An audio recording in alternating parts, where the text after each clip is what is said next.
Welcome to The Real Truth. I am Tommy Spina. Tonight's guests are Natalie Siracusa and Brandon Biles. They are the owners of Green Health Laboratories, and they are a licensee in the state of Alabama for medical cannabis as a laboratory.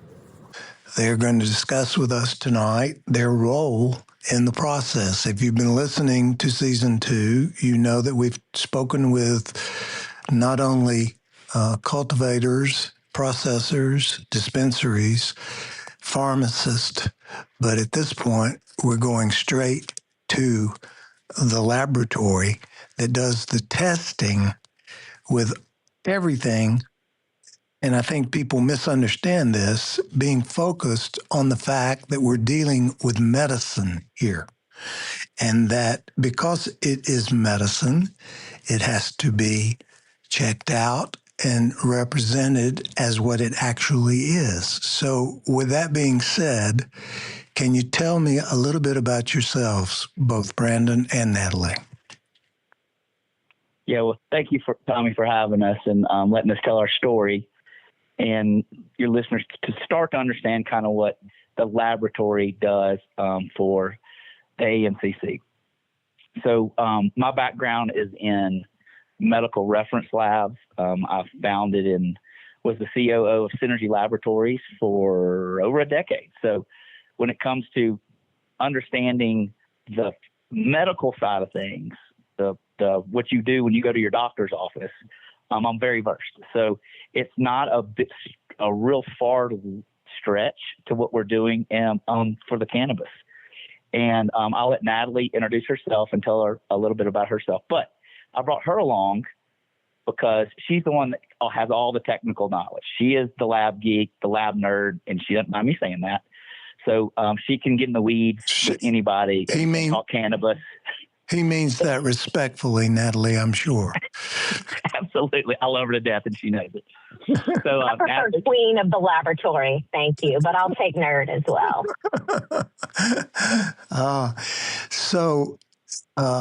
Do you work with both the cultivator and the processor? Because you have to test, I suspect. A lot of what you do is testing to ensure that what's being grown is what it is represented as.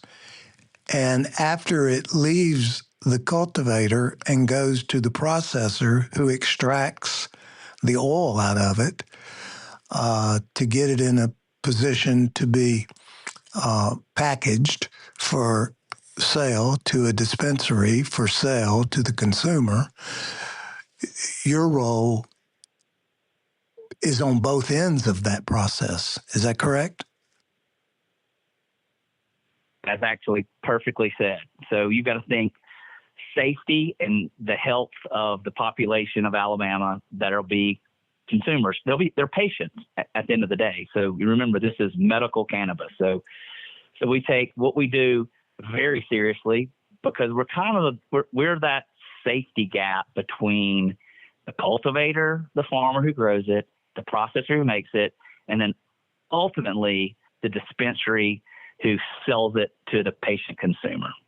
I'd love to, Natalie, to get into the tests that we run at each different kind of phase of that, because we touch this several times before the consumer actually has it in their possession, which is kind of some stopgaps that we want Alabama to be the picture perfect golden child, the golden rule when it comes to what it looks like for a state program. It's been a slow rollout, but I think, the wait has kind of been worth it because we've worked out a lot of things that a lot of other states kind of rapidly went to, and they made mistakes.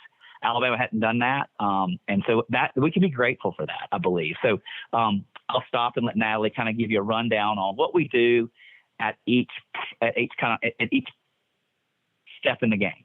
Are you hands-on? Do you actually go to the grow? Yeah. So one of the rules or the regulations, I guess, let's say, in the laboratories application and part of our business model that AMCC set is we actually have to physically take the sample at the location. So we have to, in a part of our SOPs, it's, how you collect the sample at each of the different aspects in along the supply chain. And then we have to actually, we transport it back ourselves. So that's part of what we're doing for the state is collecting, transporting back to the facility. And the chain of custody is it's one-to-one basically. So that's very important also in the results that we get to each of our customers, and our customers being the cultivators, the processors, and then ultimately the patient being able to see what actually what's actually in their hands, what are they actually ingesting. How is so that? I'll refer back to that. How is that tracked? So we have transporters. You're not a transporter, but in this instance, you actually transport from the cultivator to your lab and back to the cultivator, I guess, on some occasions. Is that an accurate statement? 90% was. So we fall under the metric system. I think some of the other folks in front of me have tried to explain what the kind of the seed to sale tracking system that the state of Alabama has chosen to use. They're a vendor. They're called metric. So basically, it kind of goes like this. The cultivator will say, hey, I've got a crop that's going to be ready for testing. So they'll go into metric and request a sample pickup, right? A lab test. So at that point, we will see the request in our system, in the metric system, and we'll go back and say, okay, so this is, Brandon Biles will be picking it up tomorrow at 2:00. He'll be in a black Ford F-150 truck with license number da-da-da-da and driver's license number so-and-so and so-and-so. So at that point, we kind of have a live pickup. So me, in this example, would pull in their facility. Hey, where is it? Now, this is also there's a body cam feature to this, and there's tons of barcoding and tracking. So we would pick up however many ounces or grams worth of the product, secure it, and then bring it to the lab where it's now received at the lab, again, all through the metric system, all through barcodes. And then the lab has the only key to unlock my secure box, let's say, for a lack of a better term. And then now it's received at the lab. So that's how it happens at the cultivator. Did I miss anything there, Natalie? No, that all sounds correct. Yeah. So what kind of testing do you do? I think that's what Natalie can answer. So we are auditing all the cannabis in the state of Alabama, and we audit at multiple junctures of the process, from seed all the way to sale to the patients. And we are auditing for quality and safety. Quality meaning is the label on the product true to what the licensee says it is. And safety also kind of falls into that category. Is the label true? And in addition to that, are there any other possible contaminants or byproducts that were created during any juncture of the process? And the ability to track all of this in a seed to sale system creates a snowball. It creates a chain of events that's never broken, so that it adds to not only the accuracy, but also the quality of the products in the state as well. And so in being able to do that, we can honestly say that we looked at every phase of that cannabis all the way to the consumer. And as the state auditor, that allows us to help maintain public safety and quality. Are you paying particular attention to the ultimate consumer's specific medical need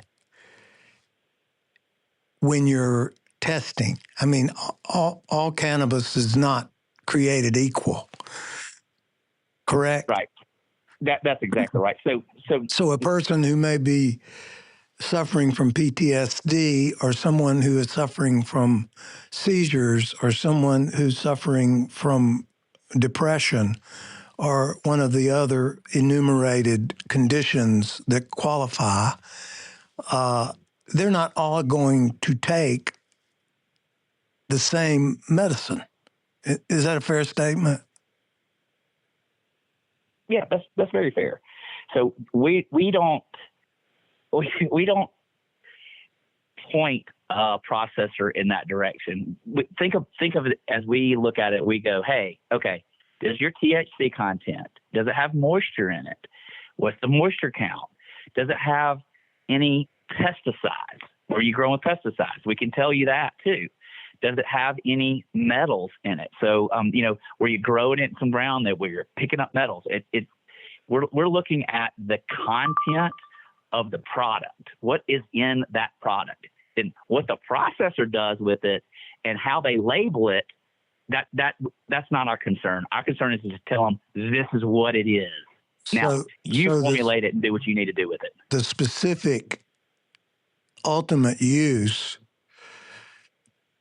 is mostly done by the processor, is what I'm hearing you say then. You're just identifying what the content of the mass is in the first step. So that's exactly right.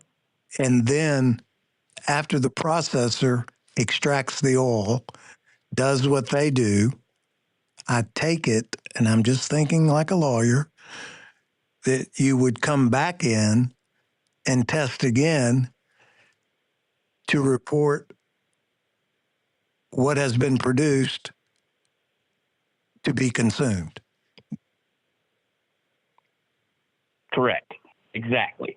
So there might be some nuances from testing from the cultivator when it's just it's biomass, right? It's the plant, right. versus now we've got a raw product that's been going through processing, and the processor goes through the same exact method of going into metric, asking us, hey, I've got some crude now, need to be tested, and request a sample pickup.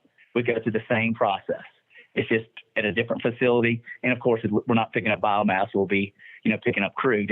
But when you say crude, are you talking about post-processing?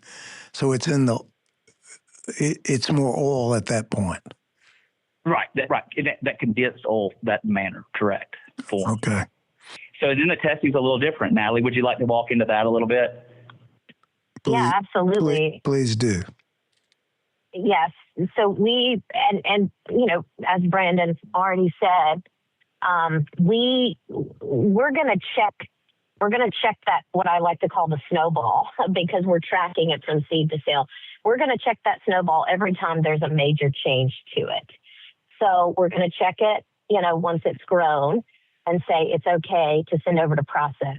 They're going to process it into raw material, and we're going to check that and say, okay, that is okay to use in manufacturing, which I would call the third step manufacturing. Manufacturing meaning you create a final product like a gummy or a tincture.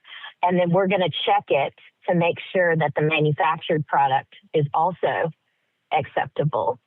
And then from there, the fourth step is that's going to then be transferred over for dispense to the dispensary. So there's four main junctures there, and we're going to check in the middle. So the three middle there. And we're essentially we're running the same tests on every product, no matter what it is, with the exception of if it's plant material at all, no matter what juncture it is, there's certain tests that we run for that. If it's not plant material, so once it gets past cultivation and they decide to process it into something more raw, like a crude or an oil or an isolate, they have to utilize organic solvents for that, which can create byproducts and carcinogens. And so we're going to check for that stuff too as well. But overall, we are looking for the same contaminants, whether it's plant material or what we like to call processed product or cannabis-derived materials, for the most part, with the exception of any organic solvents that are used to process. We'll be checking for any residuals of those as well. Are you concerned in any way with the THC content versus some other cannabinoid that comes from the hemp plant that the cultivator had you check out? Are you trying to delineate what percent of this is THC, what percent of this may be CBN or CBD or whatever it might be? Is that your role? So we absolutely do. And, and what you'll find too, depending on where you look, and, the industry has changed a lot, but, we are looking at what I would refer to as full spectrum. So we are actually looking for not only the cannabinoids that we know are present in hemp and medicinal and adult use cannabis in high levels, but we're also looking for cannabinoids that we know are not necessarily in high levels, but may be created as byproducts. And we're looking for those as contaminants. So our reports are, they're great. And we're looking for over 20 cannabinoids, some of which we expect and we want to see in there, others of which we would not expect. And, odds are the producer doesn't want to see. But the producer needs that information, because if they are creating byproducts, even if they're not dangerous, they need to either place those byproducts on the label if they're not dangerous, or they need to remediate a little bit and change up their standard operating procedures to tweak that to where those byproducts essentially are not created during the process. So in a bad batch, for lack of a better word, there's the possibility of your laboratory kicking back to a cultivator, a biomass, have learned to speak the language, which is essentially the plant, and tell them this has adulterants in it that we can't have. That's what you do in the event that occurs? Yes, that is my role. Sorry, go ahead, BB. Yeah. So the dummy me, right? That is a failed batch. Cultivator does not want to hear that, but it is our job, again, to keep the population of Alabama safe. So we will fail that batch. And this is also the chance for us to become better partners with the cultivator, going through experience, Natalie's experience, to help them figure out where it failed and why it failed, and so that they can change their SOPs or whatever it might be to correct it. So, so they don't waste. That's time and money. So we're trying to give them all the benefit of the doubt, but we will fail a batch. Right. Well, at the end of the day, I as I've talked to each and every aspect of this seed to sell, which is quite involved and numerous hands-on touching the material, who is ultimately blessing the dispensing of the medicine? Natalie's signature. So once the laboratory signs off on it as being what it is represented to be, to treat what it is represented to treat, and Natalie is satisfied that it fits the bill, she signs off on it, then it goes to the next level. Almost. Uh-oh. Again, we're not physicians. We don't tell anybody what it's going to treat. We just say, this is what's in it, and it's safe. So the That's our role. physician has to know. That's why they're taking these courses to Correct. educate themselves on which cannabinoids treat which ailments. That's I right. trust. So then it's up to it's up to the processor to manufacture that line of product, whatever it might be, whether, a topical or, the gelatins, or whatever it might, tincture, whatever it might be. It's that manufacturer's role to make what the public, aka what the physicians are going to be prescribing for. So the only thing we do is say, hey, it's what's in it. It's gone through quality and it's gone through safety. And that's the main thing that we sign off on. And then it can go into a dispensary.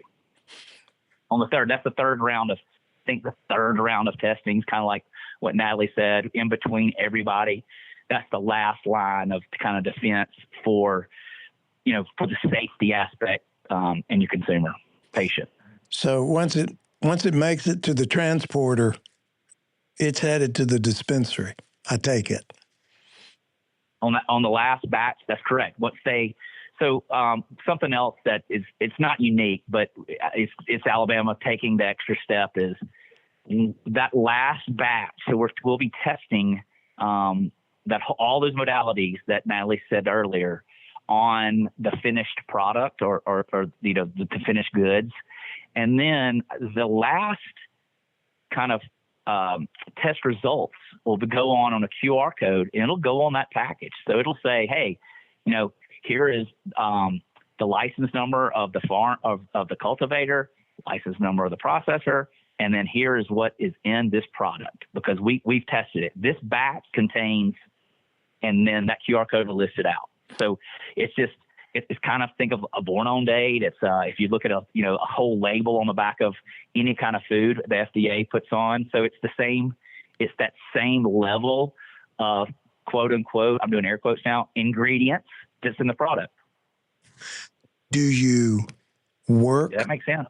Yeah. Do you work in conjunction?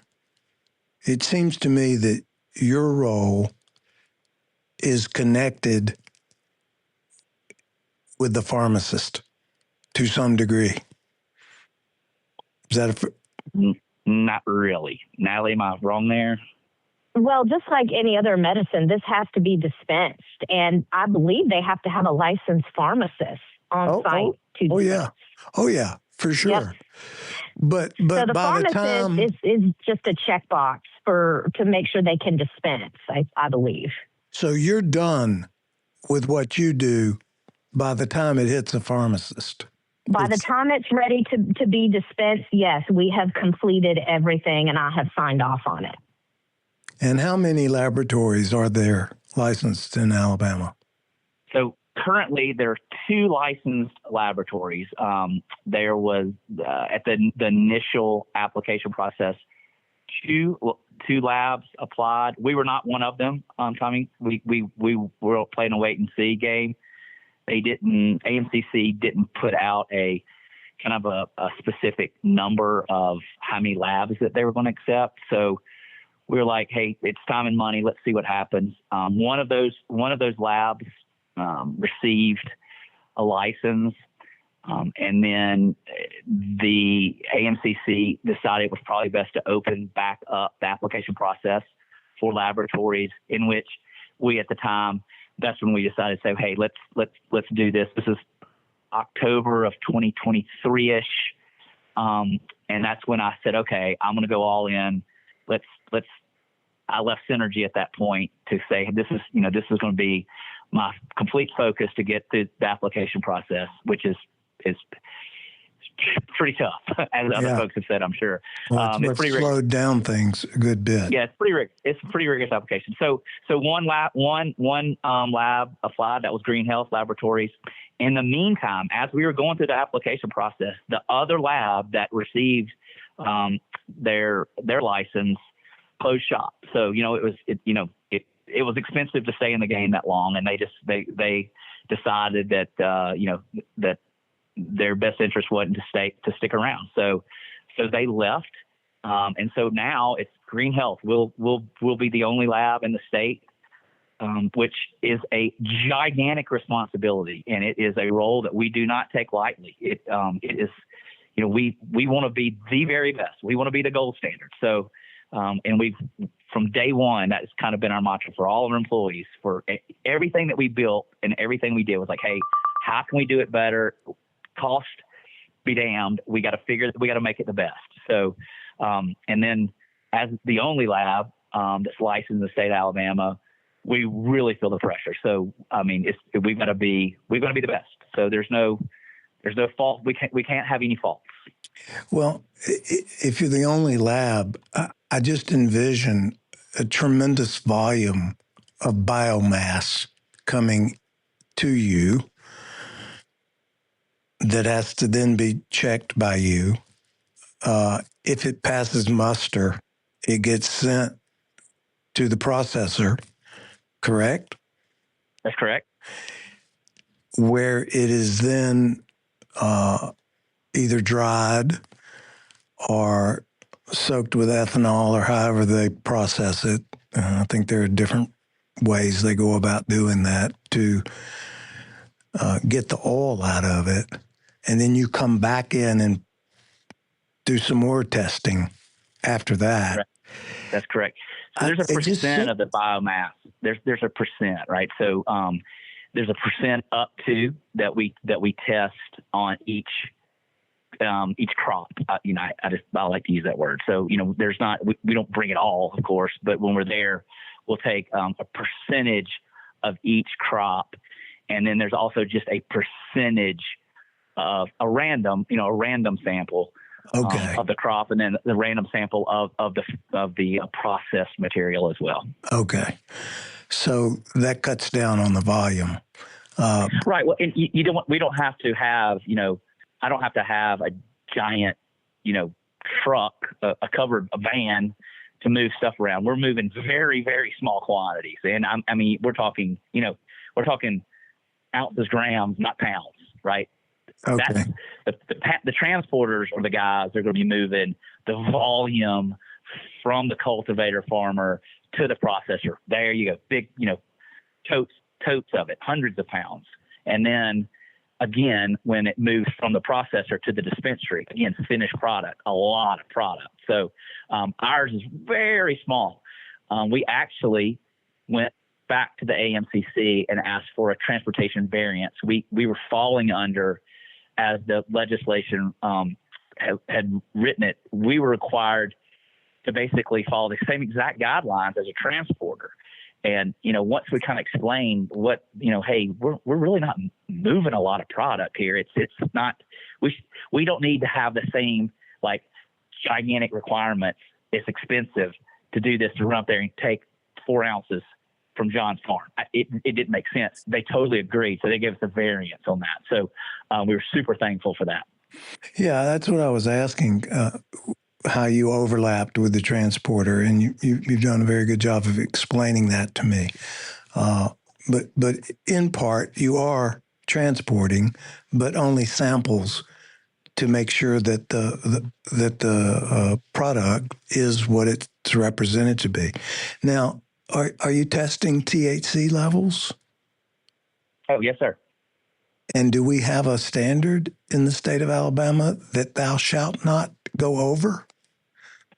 Natalie, I'll let you answer that one. That's a good question. So they certainly do. That's they one. certainly do. One out of 30 quick, minutes. One good question. You've got to remember. So when these cultivators request for us to come and pick up a sample and transfer back and give a result, they are looking for a COA, that certificate of analysis, that goes with that crop, that batch. So then they can say, hey, Mr. Processor, here's what I have for you to buy. Because the processor can't buy or purchase that biomass blindly. He's got to know what he's getting.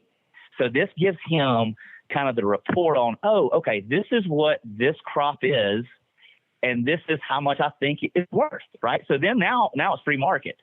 And those two guys can say, okay, well, this is what I think it's worth. This is, and they get a price per pound. So we have to give them that COA, and that COA, that THC content, to go back to your question is hugely important. Now, Natalie, you continue on.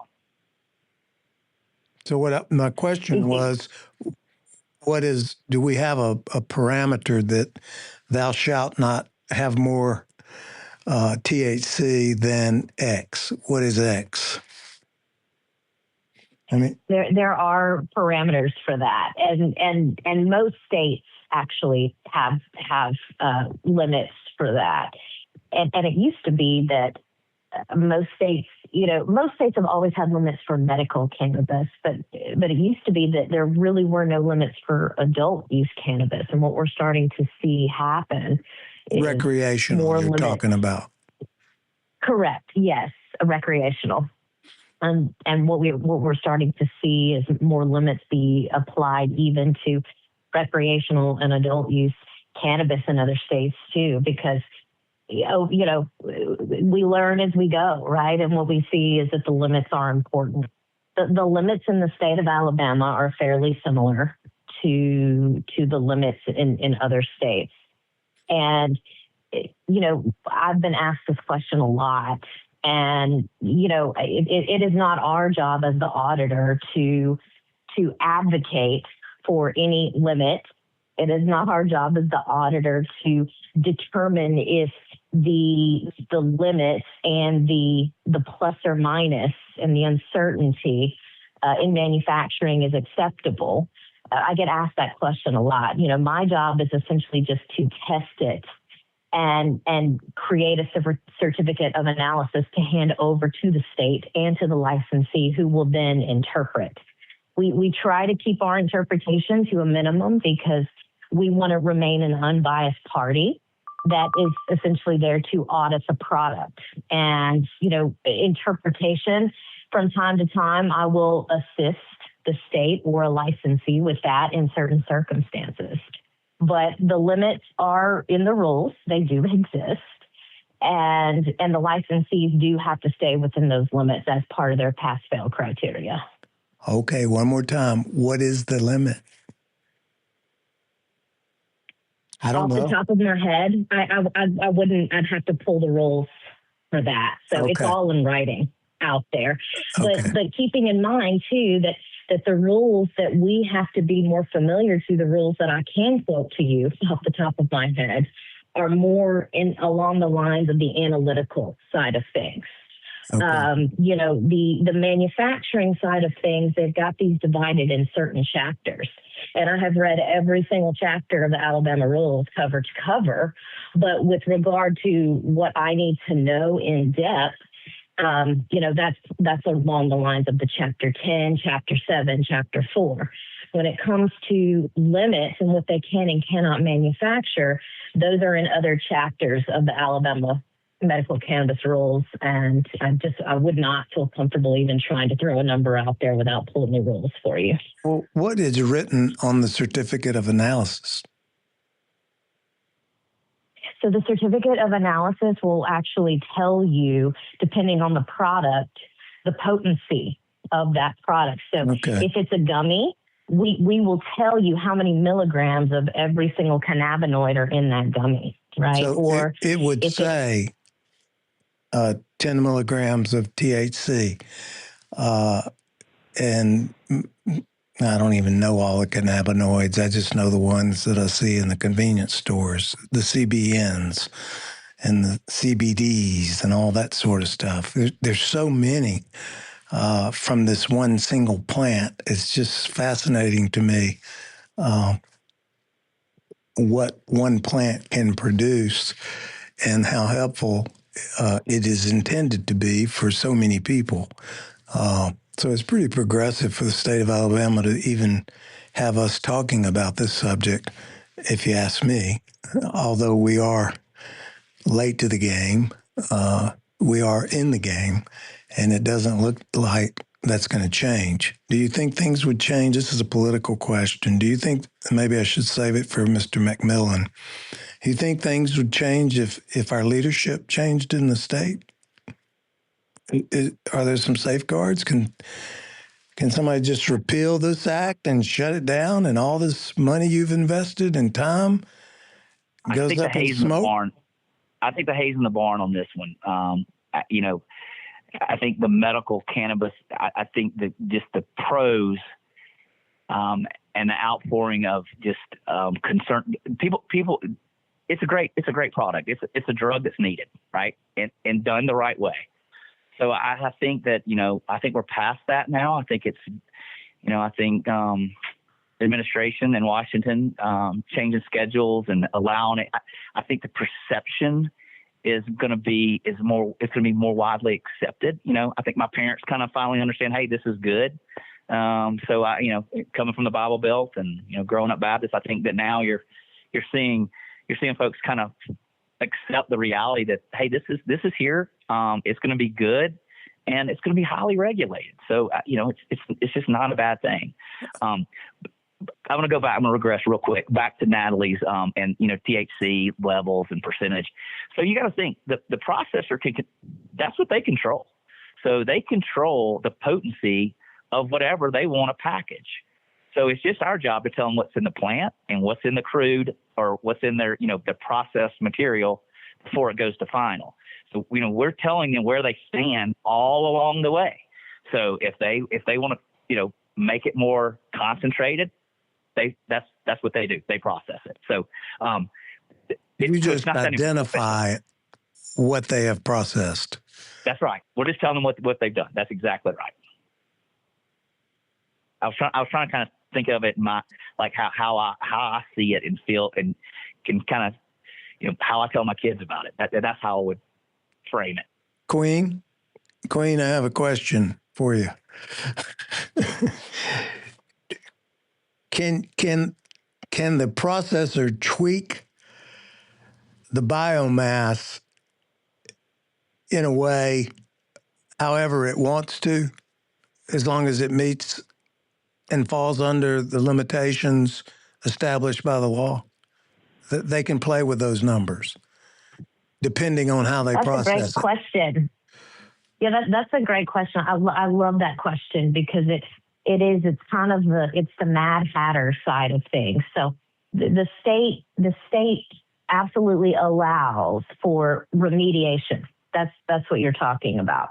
If something happens in which, and this can even happen at the cultivation level, if something happens that biomass doesn't pass, or a processed raw material doesn't pass, or a manufactured material doesn't pass, upon an initial test is the way the rule is written, and the state does allow for remediation.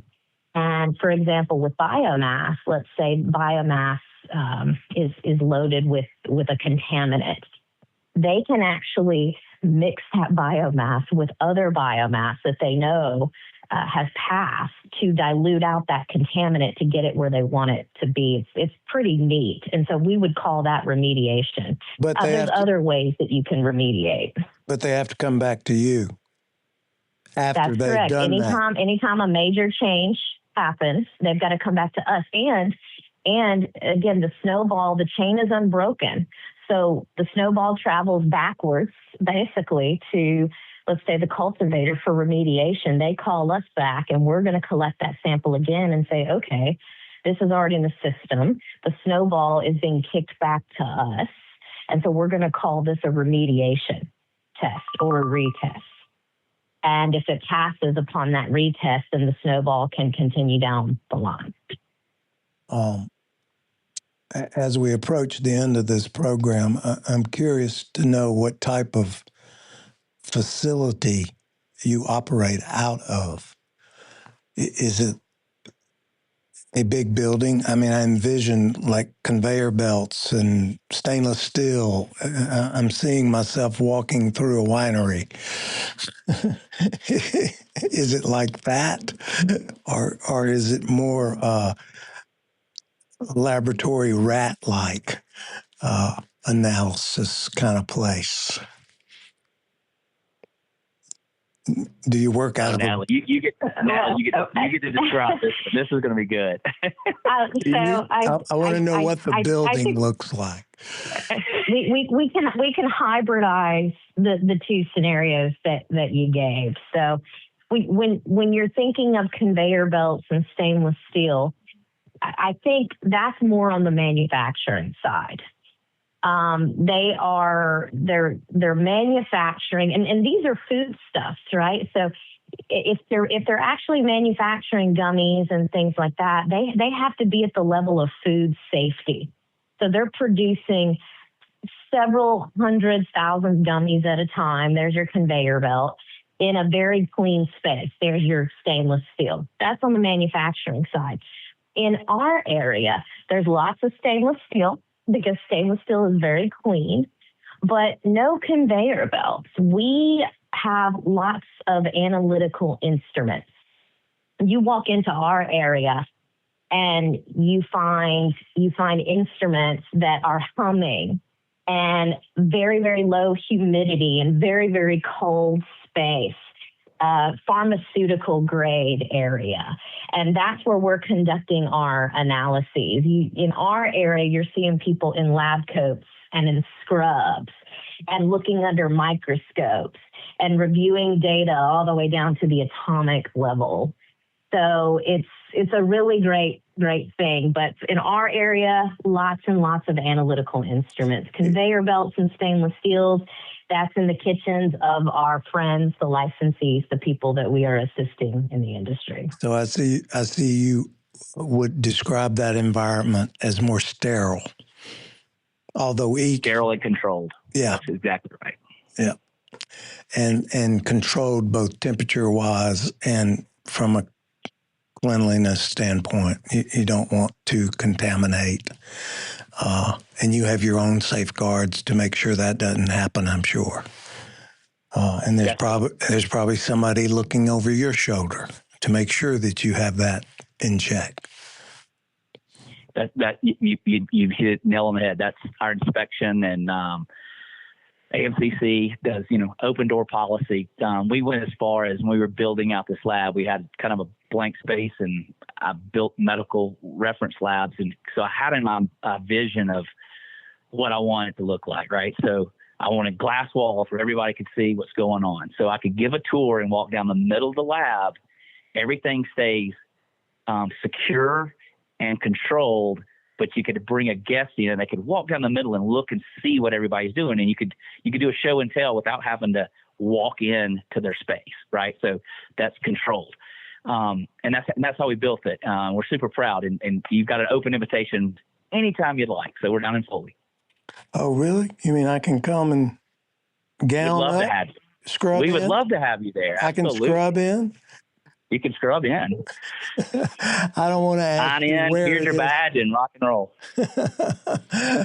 I'll scrub down and check it out. I would love to do that, but I'll let you get up and running. I'm assuming there will be some glitches along the way until things get up and running smoothly.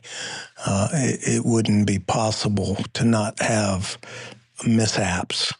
I don't think. I mean, we don't live in a perfect world. That's right. And I think the way that they're kind of doing the rollout at the state level, it'll be, a slow trickle to begin with. And as, the independent guys get going before the integrateds are fully licensed, get these guys rolling. It's going to help everybody, right? We're all going to get the flow. We're going to get the processes down.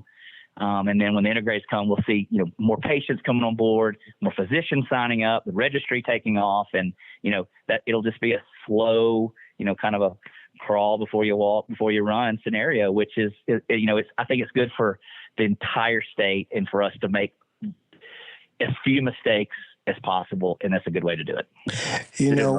When I see young lawyers coming out of law school, I always tell them to not be in a hurry, that you don't have any clients. And it takes at least 3 to 5 years, sometimes 10, before you really have built something that is able to sustain your lifestyle. That's right. In Goodbye. In your world, this is not like a get-rich-quick scheme. This is a lot of hard work, a lot of investment, I would suspect already. Exactly. You're in the negative as we speak. Do you have a guesstimate on how long you think before we will achieve a smooth operation, so to speak, based on what other states have experienced, maybe? So, 100% looking in other states as examples. You look around. Mississippi's kind of that's not a good one to look at. They've made mistakes. Limiting license has been a good thing, and I think it'll allow everybody to get to profitability within the first year and a half, maybe 2 years. I think after year 3, you're going to have an established market, established industry. I mean, it's a brand new industry, the state of Alabama. When does that happen? Yeah. So I think the industry stabilizes after year and a half, 2 years, 3 years. Everybody's we're all humming, right? And then that's when I think legislation goes back and says, how many registered card holders do we have? Yeah. How many physicians? And we can take a really more total look at what the state program looks like, and do we need to make any changes? So I think they did everything the right way, and we just look forward to kind of getting the show on the road, and it all starts. Our matter of fact, our commencement inspection is this Friday. Well, so we hope to be running samples next week, really, some R&D stuff for some cultivators, and then full on talking to some of the dispensary guys. They're wanting to be done and ready to roll by mid to end of March, and I think we'll have a real program by the end of March. That'd be great. Well, I really fantastic for the folks in need. And of course, I have to mention this. I'm sure the state of Alabama will be checking the revenue generated to the education fund and the general fund as part of their analysis of the success. The cannabis tax is real. The success of the program. It took me almost 20 years to figure out what the gas wells off the coast of Alabama, where that money went. I never could get a legislative person to answer that question. I don't think they really know. I think I finally got something close to an answer when I had my show on television. But I do want to thank both of you for taking your time to be with us tonight. And I'm very grateful for you sharing your expertise with us. And perhaps down the road, once we experience some blips, we will revisit and take a look back and see how things have gone and where we're going forward. So thanks for being with us. Natalie and I both say thank you for having us, and look forward to having you as a visitor. Come see us. Very much so. This is, in fact, The Real Truth. Thank you for joining me today on The Real Truth. My name is Tommy Spina. I hope you enjoyed today's conversation. I hope you will follow or subscribe to my podcast and listen in to the next episode. If you found it valuable, please take a moment to rate it and review it. It helps us to reach more listeners that care about the issues that matter. Share it with a friend. Stay engaged and remember, the truth matters. I'll see you next time.